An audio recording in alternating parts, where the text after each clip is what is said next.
Ring of Honor Final Battle is Friday, December 14th, and a standout talent who is making quite a name for herself will wrestle in a Woman of Honor four-way with Sumie Sakai, Madison, Rayne, Klein for the Woman of Honor title at Hammerstein Ballroom in New York City.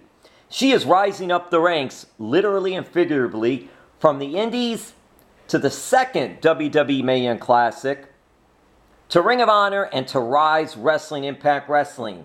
Thank you, Karen Q. Karen, you were born in Queens, New York, so is that where the Q comes from in your wrestling name? I guess you can say so. I was born here in New York, and always born and raised in Queens. Just kind of like a home for me since forever. And I built from Chinatown. I hung out there a lot when I was a kid, and I kind of placed the story as me being a Chinese-American wrestler. What was it like for you in that getting involved in pro wrestling and all these other factors that are involved, such as the ring gear, such as coming up with a name? It's not just about learning skill in the ring. What was that whole experience like for you when you got started? When I first started, it was really kind of just a mess. I didn't know anything about wrestling besides the stuff that I watched on TV. And when I first started, I started at Johnny Rodz in Brooklyn, New York. And I learned my basics there. It was a lot of bumping, a lot of rolling, a lot of aches and pains, and a lot of questioning whether I wanted to do wrestling or not. But I slowly started to develop my own character and started to be the wrestler that I saw that I could potentially be, like the people that I saw on TV. And from there, I kind of, started to put a little bit of a flavor of Chinese, like being a Chinese person in there, as well as just incorporating my gymnastics in it and trying to stand out as much as possible.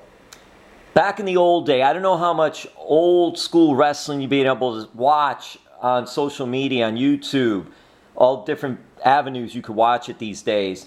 But back in the day, a long time ago, when Johnny Rodz was wrestling, a Chinese wrestler would be more or less the heel.